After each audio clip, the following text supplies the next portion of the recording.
على سيرة أراء، فمرة تانية يظهر الحلقة دي بختها جه رومانسي، مش فاهم ليه، لكن أهو الظروف يعني. من أحلى الأغاني برضو الرومانسية المصرية والخمسينات، وتشاء الصدفة يعني أن يكون ده في الخمسينات. غنوة غناها الموسيقار محمد عبد الوهاب. وطبعا لما أقول غناها محمد عبد الوهاب يبقى بالتأكيد هو اللي لحنها وكتبها عمنا الأستاذ مأمون الشناوي. مرة أخرى نسبح مع إطار رومانسي، وهنا الموقف مختلف شوية. برضو هنا احنا بنتكلم عن كتابة الأستاذ مأمون الشناوي لهذه الأغنية، فلازم أقول أنه هناك تأثر ولو بعيد بأدب بكائيات البكاء على الأطلال في الأدب العربي. يعني قفا نبكي من ذكرى حبيب، على لو فاكرين المعلقة الشهيرة، ووصف البحتوري لإيوان كسرى وما شابه، الكثير والكثير من ما كتب في الأدب العربي عن بكائيات الأطلال. هنا الموقف متشابه. ذهب هذا العاشق إلى مكان ما وابتدى يسأل أو يتساءل: من قد إيه كنا هنا؟ من شهر فات ولا سنة؟ أيام ما كنا لبعضنا والظهر غافل عننا.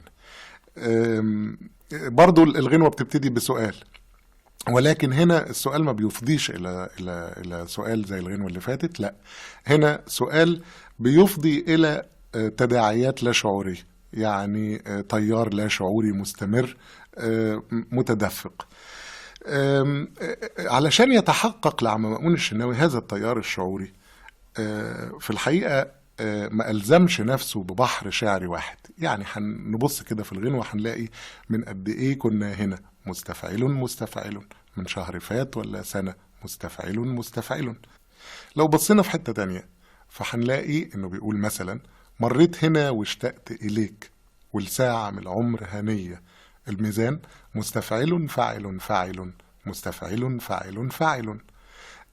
وهكذا. لو بصينا في أكتر من حتة هنلاقي أكتر من بحر عروضي أو تفعيلة ماسكة الأغنية. ده ليه؟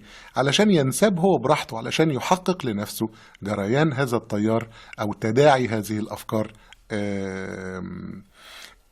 المستمرة اللي أثرها جواه المكان. إذن الغنوة هنا اللي حركها، أو الفكرة الرئيسية اللي حركت هذه الأغنية كلها، مكان ما بعينه. الحقيقة لا يخلو الأمر من صعوبة، خصوصا لما بيقول: مرضتش يومها تقولي إيه اللي قصدك يدوملي، الود الصد البعد يا ريت هنانا دملنا. أما تحسبوها كتقطيعة ميزان، الحقيقة شديدة الصعوبة في الكتابة، وتوري برضو قدرة عم مأمون كصنايعي جامد جدا، مش بس كشاعر رقيق. أما عن الأستاذ عبد الوهاب، فلما الحقيقة نتكلم عليه في الأغنية دي فبنتكلم عن مرحلة في حياته، مرحلة الأغنية القصيرة المتطورة. المرحلة دي في أوائل الخمسينيات. ولو مسكنا حتى صوت الأستاذ عبد الوهاب في هذه الأغنية، تعالوا الأول نستعرض صوت الأستاذ عبد الوهاب مر بكام مرحلة، لأنه دي مسألة في منتهى الأهمية. لأنه اتنين في غنانا العربي اللي واضح فيهم فعلا التبلور الصوتي، أو مرور فترة زمنية بيكتسب فيها الصوت خاصية جديدة ونضج جديد.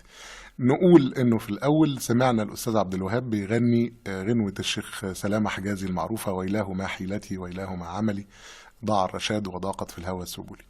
بعد كده مجموعة أغانيه أنا أنطونيو، مجموعة أغاني بواكير الشباب: أنا أنطونيو مثلا، إن كنت تفتكري ولا تنسي، أنا مش بحبك بحب نفسي، فيك 10 كوتشينة، ما شابه.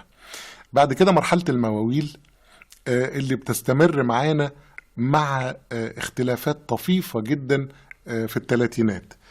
ثم مرحلة الأغاني الطويلة اللي من ضمنها طبعا الجندول وكليوباترا والكرنك والحبيب المجهول وما شابه. هذه المرحلة بتنضم إليها أواخر الأربعينات برضو مرحلة الأفلام زي رصاصة في القلب. كلنا فاكرين حكيم عيون وهقول لك عن أحوالي والأغاني دي يعني. بنخش بعد كده بصوت عبد الوهاب لمرحلة جديدة، مرحلة غنى فيها افتكرني وعلى ايه بتلومني، دي مرحلة اوائل الخمسينات، وانت ولا انت جداري، وغنوتنا اللي بنتكلم عنها دي من قد ايه كنا هنا، والكاس بين ايديا، وامثلة عديدة من هذه الاغاني. ثم مرحلة بفكر في اللي نسيني وهاني الود، ودي كانت مرحلة أواخر الخمسينات أوائل الستينات. واستمرت مع أستاذنا الموسيقار محمد عبد الوهاب لحد آخر الحاجات اللي سمعناها. هنا إذا نحن في مرحلة من أكثر مراحل صوت عبد الوهاب نضجا واقتدارا وتمكنا. بيقول اللي هو عاوزه، بيزخرف زي ما هو عاوز في المنطقة اللي هو عاوزها، ويمنع عنا الزخرفة في المنطقة اللي هو عاوزها. هو صوت وصل إلى درجة المنح والمنع، يمنحنا وقتما يشاء ويمنع عنا وقتما يريد. وقتما مش يشاء ويريد تعسفا، لا، يشاء ويريد بمعنى الكلمة تدفعه للمنح والكلمة تدفعه للمنع. يتحكم باقتدار مخيف في نبرات صوته وفي درجة استدعاء دماغه أو مخه للمطلوب من حنجرته. زي ما قلنا قبل كده إنه المخ بيطلب من الحنجرة والحنجرة بتنفذ. نتكلم عن اللحن نفسه بقى. اللحن من مقام الفرح فزة، وما تترعبوش برضو، ما تخافوش، الفرح فزة هو نفسه النهاوند، لكن بدل ما هو ملعوب على درجة الدو في البيانو ملعوب على درجة السول في البيانو. الحقيقة المقدمة تبدأ متأرجحة ما بين تقول يا رب هيقفل كرد ولا هيقفل نهاوند، المهم يختار انه يقفل نهاوند، ويتدرج بنا مع هذا النهاوند الى كوبليه نسيت معاك كل الهموم، ده من مقام البياتي. وطبعا نسيت معاك كل الهموم مع البياتي كمية الشجن وكمية مش عايز اقول المرح، لا، هو الحقيقة ما هواش مرح، لكنه نوع من خفة الوزن، نوع من يعني زي ما الواحد يكون ايه مزقزق وطاير كده وجميل. انا مش عارف الحقيقة خدني الكلام وانا بتكلم عن الغنوة، مع ان انا نفسي فعلا نحللها سوا ونبص لها سوا ونقف معاها سوا جزء جزء وحتة حتة. فيها كتير الغنوة يتقال، فمعلش احرمكم من انكم تسمعوها كاملة، ونقول فيها جزء جزء. بيبدأ الأستاذ عبد الوهاب بجملة رتمية لحنية بسيطة جدا، طم طم طم طم طم طم طم طم طم كده لحد ما تخش الميلودي الرئيسي. طيب يا ترى ده برضو جاي كده شطارة يعني جدعانة ولا ايه؟ بالتأكيد لا. هو عاوز يدي بإحساس واحد بيتمشى في مكان، بيتجول في مكان. احسبوها كده هتلاقوا دي خطوة، طم طم طم طم طم طم طم، خطوة. الميزان 4 من 4، يعني كل وحدة أو كل فقرة كل باراجراف عبارة عن 4 خبطات. بيتجول في هذا المكان.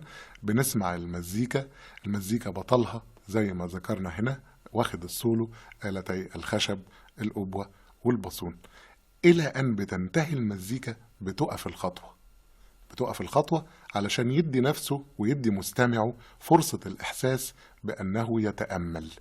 من قد إيه طويل كنا هنا، لو قال من قد إيه كنا هنا ما خلصت الحكاية، لكن من قد إيه كنا، الطول ده فقد إيه بيدي إحساس أنه قد مرت فترة طويلة، فات وقت كبير على اللي أنا بقوله ده أو على اللي هو بيقوله ده، من شهر فات ولا سنة، والظهر إلى أن بيوصل للقفلة بتاعته والظهر غافل عننا. وبينطلق إلى جزء جديد اللي هو مريت هنا واشتقت إليك والساعة من قرب هنية. بنلاحظ انفعال المزيكا وبداية سخونتها. نسمع سوا الجزء الأول.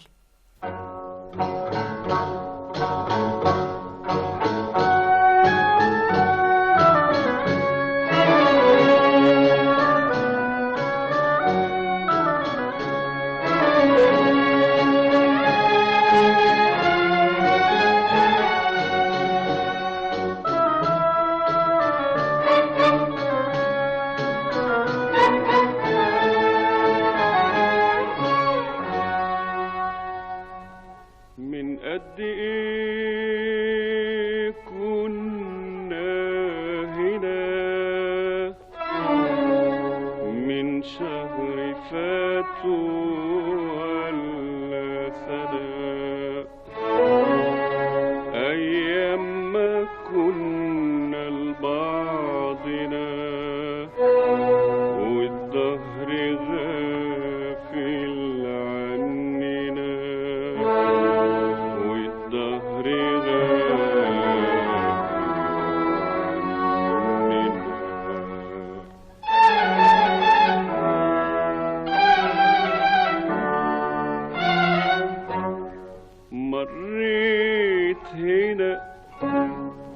اشتقت إليك والساعة من عمري هدية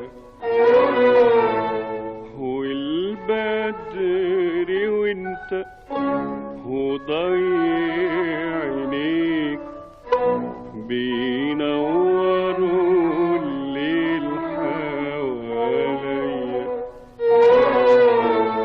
والنسمة بتوديني عليك وتعطفك تاني عليا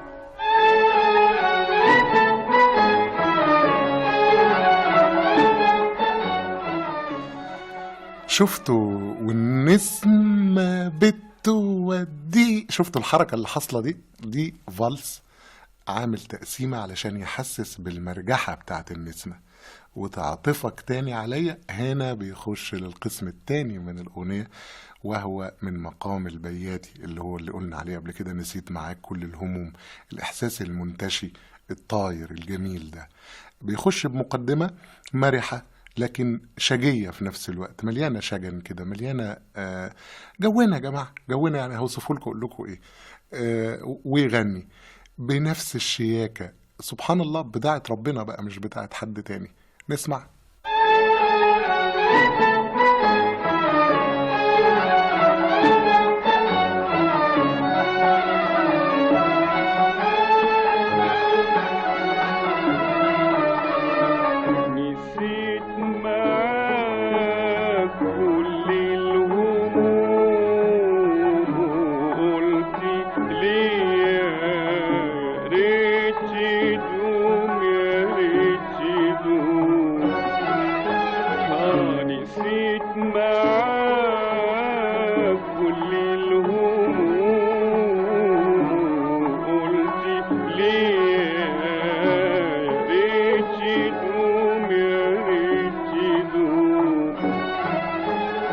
مرضتش يوم ما هتقولي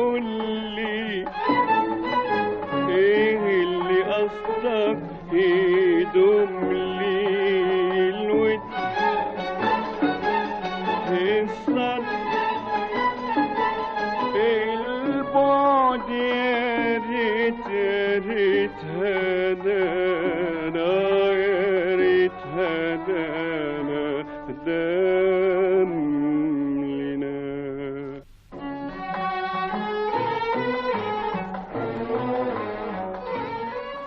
ثم إلى الجزء الثالث من الأغنية. لكن قبل ما نروح الجزء الثالث لاحظتوا الفصل ما بين الود الصد البعد؟ الفصلة دي عبارة عن جملة نغمية، يعني هو بيقول الود، المزيكا تقول تتا تتا تتا تتا وهكذا. لو حط البارافان ده أقل من كده يحصل إيه؟ يعني لو قال مثلا الود تتا الصد تتا مثلا، هيؤدي التلاحق، ماشي، يمكن يؤدي التلاحق أكتر، لكن بالقطع هيؤدي إلى رومانسية أقل وإلى سلطنة أقل. كل ما كترت المزيكا وكل ما كبر البارافان اللي محطوط أو الستارة المحطوطة ما بين الثلاث أشياء اللي هم الشاعر بيسأل عنهم، اللي هم مرضتش يومها تقول لي إيه اللي قصدك يدوم لي، الود الصد البعد. مطلوب فصل هذه الأشياء بشكل يحافظ على الرومانسية والسلطنة في نفس الوقت، فعملها بالشكل الواسع ده، الستارة الكبيرة دي. شفتوا الإعادة التانية بتاعت نسيت معاك كل الهموم؟ شفتوا كمية السلطنة اللي فيها والأداء المتمكن اللي فيها؟ يا جماعة اللي بتغنوا بصوا اتفرجوا معانا والنبي، يعني شوفوا ده بيقول ايه، مرتين نفس الموضوع اهو والمرتين مختلفين عن بعض اختلاف كلي وجزئي، كل مرة بتصعد التانية.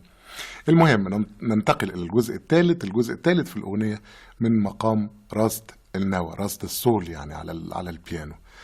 ده الجزء بتاع تعالى صحي أمل نايم.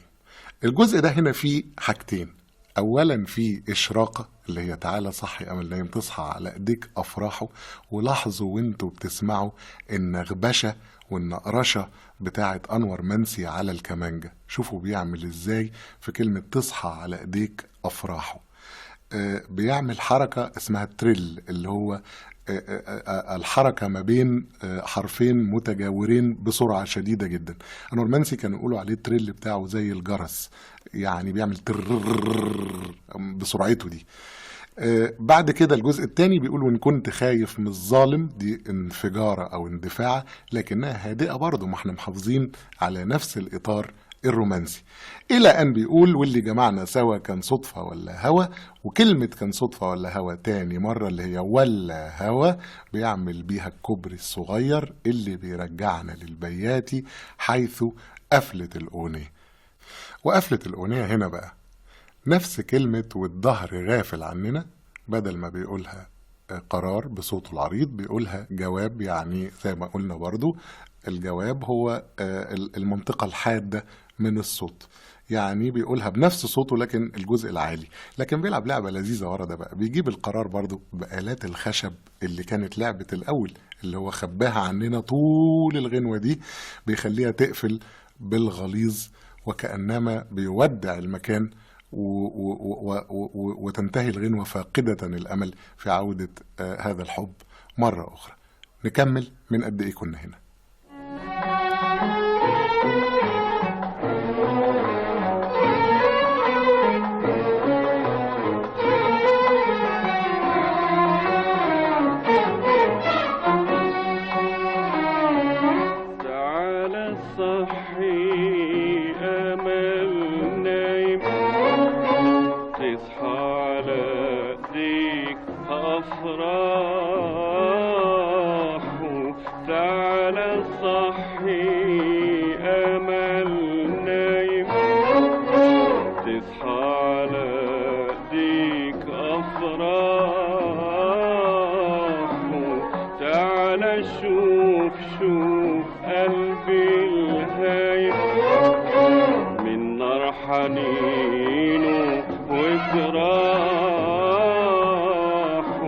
وإن كنت خايف من الظالم الظلم والظالم راحوا، وإن كنت خايف من الظالم الظلم والظالم راحوا، تعال قول لي إيه جرى، تعال قول لي إيه جرى، ونسيتني ليه هالقرار، واللي جمعنا سوا كان صدفة ولا هوا، كان صدفة ولا هوا،